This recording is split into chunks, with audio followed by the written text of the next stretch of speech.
하나님 말씀 마태복음 3장 13절에서 17절까지의 말씀입니다. 마태복음 3장 13절에서 17절까지의 말씀 우리 한 목소리로 같이 읽겠습니다. 시작. 이때에 예수께서 갈릴리로부터 요단강에 이르러 요한에게 세례를 받으려 하시니 요한이 말려 이르되 내가 당신에게서 세례를 받아야 할 터인데 당신이 내게로 오시나이까. 예수께서 대답하여 이르시되 이제 허락하라. 우리가 이와 같이 하여 모든 의를 이루는 것이 합당하니라 하시니 이에 요한이 허락하는지라. 예수께서 세례를 받으시고 곧 물에서 올라오실새 하늘이 열리고 하나님의 성령이 비둘기같이 내려 자기 위에 임하심을 보시더니 하늘로부터 소리가 있어 말씀하시되 이는 내 사랑하는 아들이요 내 기뻐하는 자라 하시니라. 아멘. 오늘 말씀의 제목은 요단강에 울려 퍼진 하늘의 음성이라는 제목으로 말씀을 나눕니다. 어제 말씀에서 세례 요한이 이스라엘 앞에 나타나서 하나님의 나라가 가까이 왔다, 그러므로 회개하라고 외치는 장면을 보았습니다. 회개함으로써 이 나라를 영접하라는 것이었죠.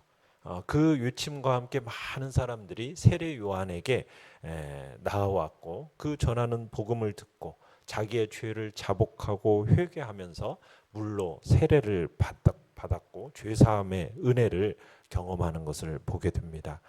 이 회개를 선포하며 사람들에게 세례를 받고 있는 그때에 누가 나오고 있습니까? 예수님께서 요단강으로 나오셨습니다. 내용관찰문제 1번을 보시면 예수님이 요단강으로 나오신 목적은 무엇입니까? 13절에 보시면은 예수님이 세례 요한으로부터 뭘 받으시기 위해서요? 세례를 받으시기 위해서 그 먼 갈릴리 나사렛으로부터 요단 건너편에 있는 베다니까지 직접 찾아오셨습니다. 자, 이렇게 자기에게 세례를 받으러 오시는 예수님을 보고 세례 요한이 말립니다. 뭐라고 말리고 있습니까? 내가 당신에게서 세례를 받아야 할 터인데 어떻게 해서 당신이 내게로 오십니까? 이렇게 말을 하는 겁니다. 이 말은 어제 우리가 세례 요한이 그리스도에 대해서 증거한 내용을 생각하게 하는 말입니다. 뭐라고 말했냐면 내 뒤에 오시는 이는 나보다 능력이 많으시니 나는 그의 신을 들기도 감당하지 못하겠노라. 이 말씀을 생각나게 하는 겁니다. 그러니까 이건 간접적으로 예수 그리스도께서 어떤 분이심을 알려주는 말씀이거든요. 예수님이 누구이신가? 그는 사람에 뛰어나신 하나님이시요 메시아이심을 알린 것입니다. 더욱이 자기가 주는 이 물세례라는 것은 그리스도께서 성령으로 베푸실 그 참 세례를 가리켜 증거하는 것에 불과하다라는 것을 어제 얘기했었거든요. 그런 만큼 그에게 나오시는 이 예수님을 보고 내가 당신에게 세례를 받아야 할 텐데 내가 당신에게 세례를 받아야 할지 아닙니까? 하면서 지금 만류하는 거 있는 거죠.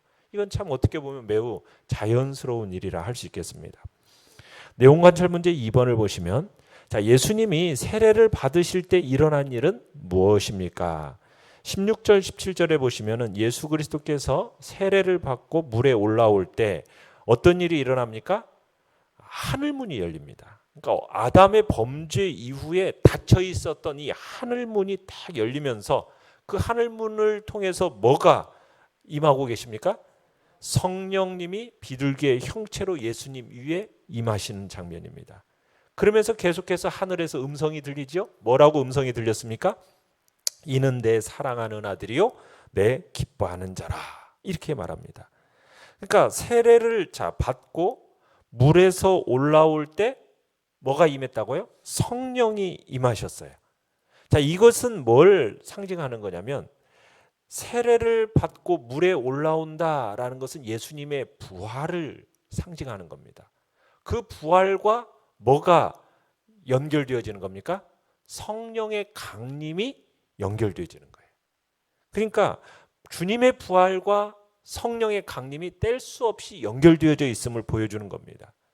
물세례라는 것은 물세례는 어떻게 진행이 되냐면 물속에 한번 쑥 들어가지 않습니까? 그것은 뭘 상징하는 거예요? 예수 그리스도께서 십자가의 죽으심을 가리키는 게 물세례를 받으면서 물속에 한번 들어가는 겁니다. 그리고 나서 물 위로 쫙 올라오는 것은 부활을 의미하는 거예요. 다시 살아남을 의미하는 겁니다. 그 세례와 함께 성령께서 강림하시는 거거든요. 십자가에서 죽으시고 부활하시고 승천하신 예수 그리스도께서 아버지로부터 성령을 받아 보내시는 일, 이것을 예표적으로 지금 보여주는 사건이라는 겁니다. 그러니까 예수님이 십자가에서 죽으시고 부활 승천하신 다음에 우리가 지난주 성령 강림 기념주일을 우리가 함께 예배를 드렸듯이 성령 하나님을 오순절날 보내주시는 것, 그걸 보여준 거란 얘기죠. 죄에 대해서 죽고 하나님을 향하여 살게 하시는 그 성령 세례의 사역을 지금 그것을 행하실 것을 예시해 준 겁니다. 자, 성령께서 비둘기의 형체로 강림해서 예수 그리스도 위에 임하실 때 어떤 음성이 하늘로부터 들렸다고요? 이는 내 사랑하는 아들이요 내 기뻐하는 자라. 여러분, 이것은 예수 그리스도의 정체성을 밝혀주는 음성입니다. 하나님께서 친히 자신의 음성으로 예수님이 하나님의 아들이심을 증거하신 거예요. 여기서 내 사랑하는 아들이요 라는 말은요, 어디를 인용한 거냐면 시편 2편 7절을 인용한 겁니다. 거기서 뭐라고 얘기하냐면 너는 내 아들이라 오늘 내가 너를 낳았도다. 이 말씀을 지금 여기서 반복하신 거예요. 그러니까 그 예수 그리스도는 하나님이 낳으신 아들, 만국을 철장으로 다스리시고 그를 대적하는 자는 질그릇같이 깨뜨리시면서 땅끝까지 정복하실 하나님의 아들이시요 만왕의 왕이심을 지금 만천하에 선포하고 계시는 겁니다. 그리고 뒤이어서 내 기뻐하는 자라, 이 말씀은 어디를 인용한 거냐면 이사야 42장 1절에 내가 붙드는 나의 종 내 마음에 기뻐하는 자 곧 내가 택한 사람을 보라, 이 예언을 지금 인용한 거예요. 이 예언은 이사야가 종의 노래라고 해가지고 예언한 내용입니다. 그래서 결국 예수님은 누구이신가? 하나님의 종, 고난받는 종으로서 이방 땅에 공의를 베풀고 인류의 죄를 구원할 뿐이라는 것을 밝히 보여주는 거죠. 그러니까 하나님께서 예수님을 향하여서 이는 내 사랑하는 아들이요, 뭐란 얘기입니까? 이는 내 아들이다, 만왕의 왕이다, 이걸 선포하신 것이고, 내 기뻐하는 자다라는 것은 종의 노래를 통해서 이는 인류를 위해서 자신을 희생제물로 내놓으실 고난받는 종이다라는 사실을 지금 선포하고 있는 겁니다. 만왕의 왕이시요 하나님의 아들이신 그분이 고난받는 종으로서 이 땅에서 자신의 사역을 드러내실 것을 지금 보여주고 있고 하나님이 말씀으로서 선포하고 계시는 거죠. 연구와 묵상 문제 3번입니다.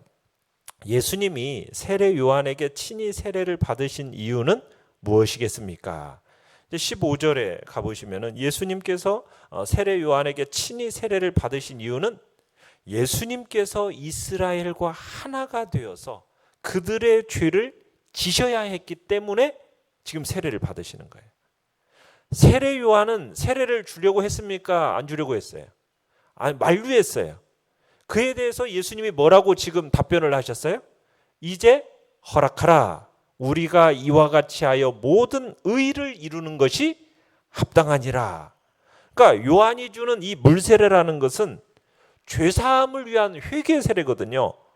그런데 예수님은 어떤 분이세요? 예수님은 죄가 있어요, 없어요? 예수님은 죄가 없는 참 하나님이시면서도 참 사람으로서 거룩하신 분이에요. 그렇기 때문에 죄가 없으신 분입니다. 회개할 게 있어요? 없습니다. 용서받아야 할 죄가 없으신 분이란 얘기예요. 오히려 죄를 사하는 권세를 가지신 분이 바로 예수님, 하나님의 아들이신 메시아인 겁니다. 그런 예수님에게 죄사함을 위한 회개의 사례가 원칙적으로는 적용이 될 수 있습니까, 없습니까? 적용될 수 없는 일이라는 거예요. 있을 수 없는 일이라는 거예요. 그러면 왜 죄 없으신 예수님께서 세례를 받으시는 것, 이것이 또 모든 의를 성취하시는 것이고 그것이 합당하다고 지금 필요하다고 얘기하시는 거냐? 모든 의의를 성취한다라는 것은 도대체 구체적으로 무엇을 의미하는 것이냐?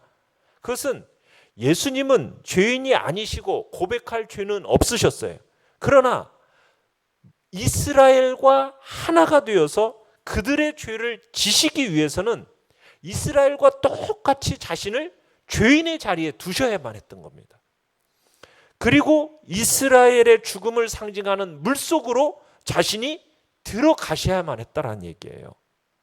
이스라엘이 받아야 할 그 죽음의 심판을 친히 대신 받으신 것이 지금 이 회개의 물세례를 받는 장면입니다. 그러니까 예수님의 이 세례라는 것은 자신의 죽음은 죄 없으신 의인의 죽음입니다. 그러니까 죄인의 죄를 담당하게 하시려는 하나님의 뜻을 따라서 이루어지는 대속적인 죽음을 지금 보여주고 있는 거예요. 예수 그리스도와 그래서 연합한 자에게는 어떤 일이 일어나게 되느냐? 죄사함의 근거와 토대가 마련이 된 겁니다.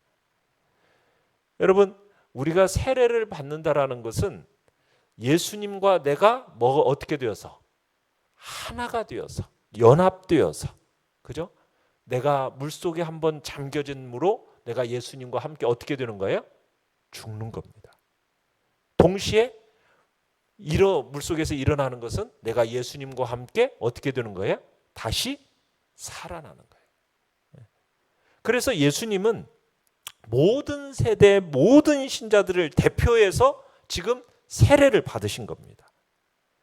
예수 그리스도의 그 죽음의 세례 안에서 우리 모든 세대의 신자들이 예수님과 연합해서 함께 죽은 거예요. 내가 함께 십자가에 못 박혀 예수님과 함께 죽은 겁니다. 그리고 물속에 함께 그냥 잠겨서 물속에 머무는 세례가 아니라 다시 어떻게 되는 세례예요? 물속에서 다시 일어나는 세례. 죽음에 묻혀서 영영 일어나지 못하고 죽음으로 끝나버리는 세례가 아니라 물속에서 다시 일어나는, 죽음에서 다시 부활하는 그런 것을 전제하는 세례가 바로 우리 예수님의 세례라는 얘기입니다. 그래서 결국 예수님이 세례를 받으신 것은 우리의 죄사함의 근거를 마련하시려는 하나님의 특별한 배려가 담긴 중요한 사건이라는 거죠. 죄 없으신 예수님이 친히 세례를 받으심으로 죄인인 인간과 우리를 어떻게 하신 것입니까? 일치시키신 겁니다. 동일시 하신 거예요. 자, 그래서 느낀 점 4번을 보시면 죄 없으신 예수님이 세례를 받으심으로 죄인인 우리와 동일시 하시는 이 모습을 보면서 무엇을 느낍니까? 여러분, 주님의 무한한 겸손을 우리가 느끼게 됩니다.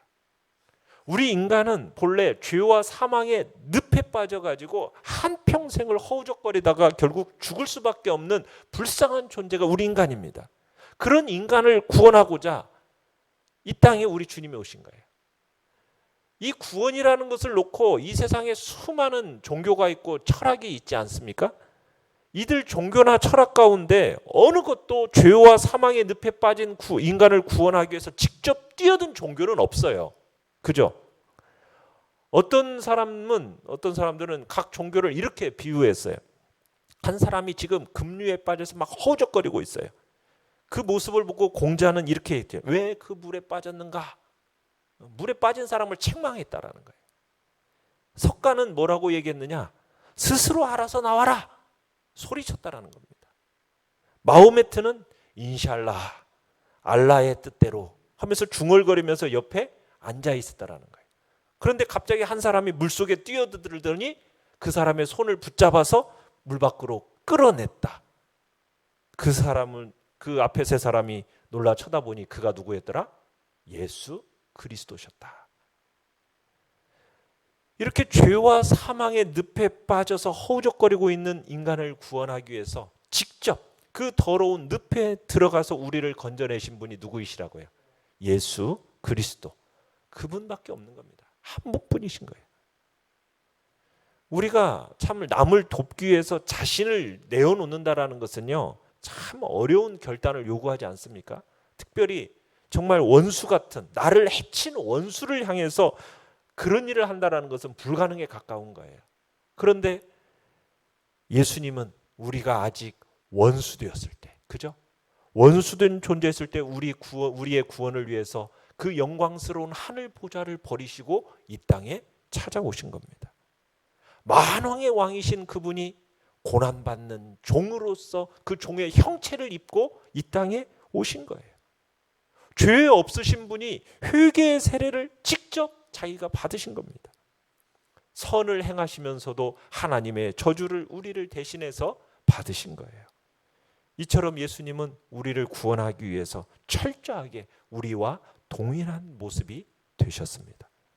그리고 우리를 형제라 부르기를 부끄러워하지 않으셨고, 그러기에 하늘 영광, 그 모든 기득권을 다 포기하고 세례를 받으시는 우리는 이 예수님의 모습을 통해서 주님의 그 무한한 겸손 우리가 느끼게 되는 것이죠. 결단과 적용 5번입니다. 죄악으로 냄새나는 나를 사랑하셔서 구원하시려고 기꺼이 하늘 보좌를 버리신 예수님께 감사하는 기도를 드립시다. 하나님의 뜻을 이루기 위해, 주의 나라와 영광을 위해 내가 포기해야 할 권리는 구체적으로 무엇입니까? 우리 주님이 정말 그 모든 기득권 다 내려놓고 우리의 구원을 위하여 이 땅에 오셨던 것처럼 우리도 우리의 기득권 또 내 권리 포기해야 할 부분들이 있다면 주님 앞에서 다 내려놓고 한 사람의 구원과 다른 이의 참으로 다른 이를 섬기는 자리에 우리 모두가 있기를 바랍니다. 오늘의 기도 같이 읽겠습니다. 시작. 저를 향해 이는 내 사랑하는 아들이요 내 기뻐하는 자라고 말씀하시는 하나님의 음성을 날마다 들으며 즐거이 헌신하게 하소서. 아멘. 말씀을 생각하면서 기도하시고요. 연약한 우리의 지체들을 위해서 기도해 주시고 코로나19 바이러스를 잠잠케 하시며 모든 상황 속에서 속히 우리가 함께 대면하며 예배하며 교제할 수 있는 날이 올 수 있도록 주의 은총을 구하면서 주여, 우리 세 번 부르짖며 나아갑니다. 주여, 주여.